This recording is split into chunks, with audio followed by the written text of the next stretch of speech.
ikilinganishwa na maandamano ya siku ya Jumanne ambapo tarehe 17 ambapo kulikuwa na maandamano, kukaonekana pale kuna goons ambao wametokelezea na vifimbo pale, wengine wakaonekana katika mitandao wakisema kwamba walilipwa, wengine wakaonekana wakisema kwamba wanajutia na wakiomba radhi, hao magoons tu, na kuna video zikaonekana katika mitandao kwamba zinaonesha kwamba maafisa wa polisi ambao walikuwa wako maandamanoni pale kujaribu kuleta amani wakionekana kwamba hawachukui hatua yoyote dhidi ya wale magoons wenye fimbo pale. Kuna watu wanasema kwamba jamani, katika taifa la Kenya ukiona umati wa watu wenye bakora wameingia katika maandamano kama hivi, maafisa wa polisi wanajua kwamba haitakikani kutembea namna hiyo na bakora namna ile, lakini walionekana kufanya nao kazi. Sasa kuna huo wasiwasi pale.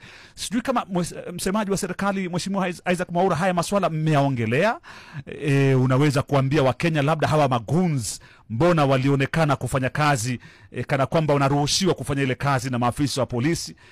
Labda mmejua aliyewatuma ni kina nani? What can you say about that, tukiwa tunaelekea katika uchaguzi huu, katika maandamano ya tarehe 25? Mwanzo hakuna maandamano. Tarehe 25. Tarehe 25 ni siku ya kufanya kazi. Ni Jumatano. Lakini si vijana wametangaza maandamano. Ngoja kidogo. Sisi kama serikali tunasema hakuna maandamano. Lakini kama maafisa wa polisi wamesema kwamba watalinda. Ngoja kidogo. Siku ya kufanya kazi ni siku ya kufanya kazi. Siku ya tarehe 25 ni siku ya kufanya kazi. Wewe utakuja kazini hapa, mimi nitakwenda kazini kwangu, na wengine wa Kenya tusikizane. Kwa sababu nafikiri watu wanataka kuleta vurumai na taharuki na kadhalika, kana kwamba hiyo siku haifai kuwa siku ya kufanya kazi. Hiyo ni siku ya kufanya kazi, na huo ndio msimamo wa serikali. Wakati polisi wanatoa ulinzi, wanafanya kazi yao, wako kazini kama mimi na wewe, na hufanya hivyo kila baada ya siku.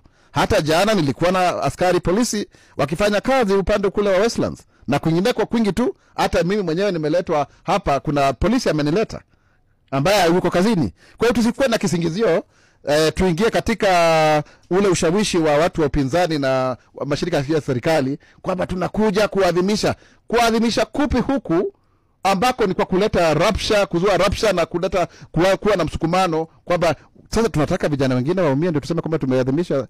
Mheshimiwa, wenyewe wakiojiwa wamesema hata jana kwamba hawatarajii maandamano hayo yawe na vurugu lolote, wanataka kupeleka maua tu. Ukweli wa mambo ni kwamba hizo ni tetesi tu. Kuna uhuru wa kikatiba, lakini mimi mwenyewe nimependekeza nikasema kwamba ukiangalia nchi zingine kama kule Marekani na Uingereza, watu wana haki ya kuandamana, lakini huwa wanatengewa mahali ambapo wao wenyewe wanaandamana. Ndiposa wewe pia una haki pia ya kwenda shughuli zako za kila siku. Lakini maandamano haya sio maandamano, ni uasi dhidi ya serikali, ni uasi. Unaona?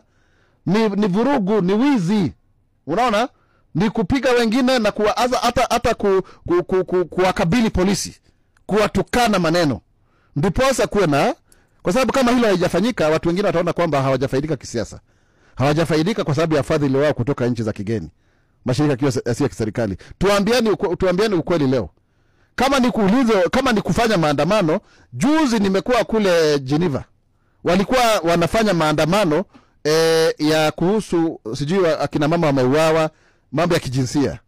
Wakapatiwa barabara moja la reli, sasa reli ikafungwa ule wakati. Wamekuja wameandamana, sisi tunawaangalia hivi tu wakiwa na mabango yao, wanaume kwa wanawake, na hakuna mahali uliona vita.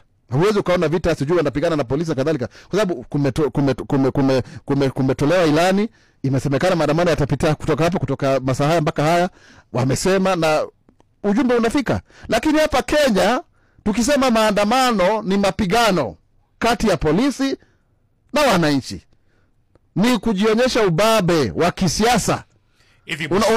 Tuelewe na vizuri hapo, ambao sasa ndio tunasema kama serikali, huo ni uasi. Kwa hiyo hizo ni vurumai, hayo sio maandamano. Kwa hiyo msimamo wa serikali ni kwamba hakuna maandamano tarehe 25. Hakuna mambo ya maandamano hiyo siku. Hiyo ni siku ya kawaida, unaweza kuadhimisha ukiwa kwako nyumbani.